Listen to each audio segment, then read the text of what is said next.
الحمدللہ حکومت کی طرف سے ہمیں ایک مثبت رسپانس ملا ہے، جس میں ہمارے مطالبات کو مانا گیا ہے، اور ساتھ ہی ساتھ ہمارے جتنے بھی مطالبات ہیں ان کو ماننے کے ساتھ ساتھ ہمیں ایک، اگر میں یہ کہوں کہ ایک طاقت ہمیں یہ اس چیز کی ملی ہے کہ ایک امید جاگی ہے کہ شاید ابھی بھی حکومت وقت اس چیز پہ زیادہ فوکس رکھتی ہے کہ وہ واقعی ہی ریاست مدینہ بنانا چاہتے ہیں، اور ہم ساتھ ہی ساتھ اس چیز کا حکومت وقت سے اس چیز کو ایکسپیکٹ کرتے ہیں، اس چیز کی امید رکھتے ہیں کہ وہ آئندہ آنے والے دنوں میں بھی اس طرح کی جو بھی فساد اور فحاشی کی تنظیمیں ہیں ان کو بند کر کے اس کو صحیح معنوں میں پاکستان کو ریاست مدینہ بنائیں گے۔ آپ لوگوں نے عورت مارچ کے خلاف دھرنا کیوں دیا؟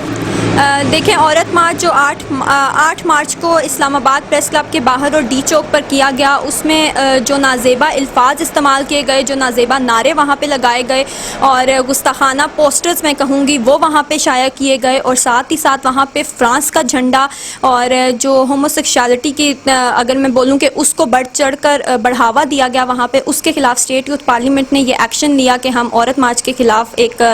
مظاہرہ کریں گے، ایک دھرنا کریں گے، پرامن دھرنا کریں گے، جس میں ہم اپنے کچھ مطالبات اس ریاست مدینہ کے حکمرانوں سے رکھیں گے، جن کو ہم یہ چاہتے تھے کہ انہیں پورا کیا جائے، اور ان مطالبات کو تسلیم کر کے اس جو عورت مارچ کے ذریعے ایک فحاشی اس معاشرے میں عام کی جا رہی ہے اس کی روک تھام کی جا سکے۔ تو اس میں آپ کے مطالبات کیا تھے دھرنے میں؟ اس دھرنے میں ہمارے مطالبات یہ تھے، سب سے پہلا مطالبہ یہ تھا کہ عورت مارچ میں جو گستاخانہ پوسٹرز اور نازیبا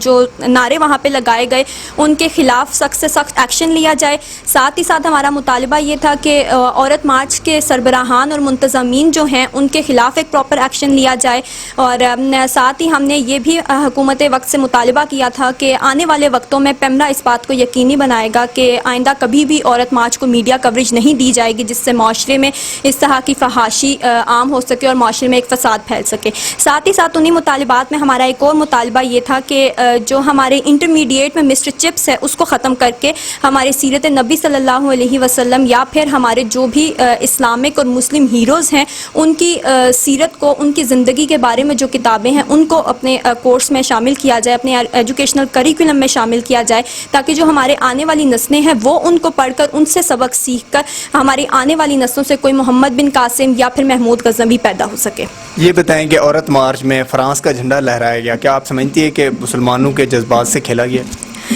بالکل، مسلمانوں کے جذبات کو جس طرح سے مجروح کیا گیا ہے وہاں پہ عورت مارچ والے دن فرانس کا جھنڈا لہرا کر، وہ کسی بھی طرح سے قابل قبول نہیں ہے۔ ایک ایسا ملک جو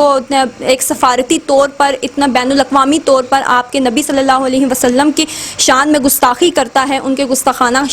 خاکے شائع کرتا ہے، آپ اس ملک کا جھنڈا اس پاک سرزمین پہ لہرا کر آپ عوام کو کیا سبق دینا چاہتے ہیں؟ آپ یا تو ان کو یہ پیغام دینا چاہتے ہیں کہ آپ فرانس کے ساتھ کھڑے ہیں، یا پھر جو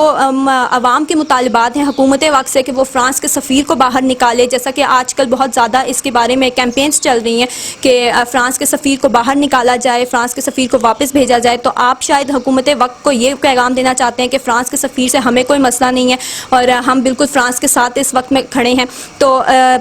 ریاست مدینہ میں پاکستان کی اس سرزمین پہ آپ یہ قدم بالکل نہیں اٹھا سکتے، اور ساتھ ہی ساتھ اس وقت میں ہم اس کی شدید مذمت کے ساتھ ساتھ ہم حکومت وقت سے یہی مطالبہ کر رہے تھے کہ وہ ہمارے ان مطالبات کو مانے، جس میں یہ بات مینشن کی گئی تھی کہ جو بھی وہاں پہ گستاخانہ چیزیں کی گئی ہیں ان کے خلاف سخت سے سخت ایکشن لیا جائے۔ حکومت کی طرف سے اس دھرنے کا جو آپ لوگوں کے مطالبات تھے اس پہ کیا رسپانس ملا آپ لوگوں کو؟ الحمدللہ حکومت کی طرف سے ہمیں ایک مثبت رسپانس ملا ہے، جس میں ہمارے مطالبات کو مانا گیا ہے، اور ساتھ ہی ساتھ ہمارے جتنے بھی مطالبات ہیں ان کو ماننے کے ساتھ ساتھ ہمیں ایک، اگر میں یہ کہوں کہ ایک طاقت ہمیں یہ اس چیز کی ملی ہے کہ ایک امید جاگی ہے کہ شاید ابھی بھی حکومت وقت اس چیز پہ زیادہ فوکس رکھتی ہے کہ وہ واقعی ہی ریاست مدینہ بنانا چاہتے ہیں، اور ہم ساتھ ہی ساتھ اس چیز کا حکومت وقت سے اس چیز کو ایکسپیکٹ کرتے ہیں، اس چیز کی امید رکھتے ہیں کہ وہ آئندہ آنے والے دنوں میں بھی اس طرح کی جو بھی فساد اور فحاشی کی تنظیمیں ہیں ان کو بند کر کے اس کو صحیح معنوں میں پاکستان کو ریاست مدینہ بنائیں گے۔ شکریہ۔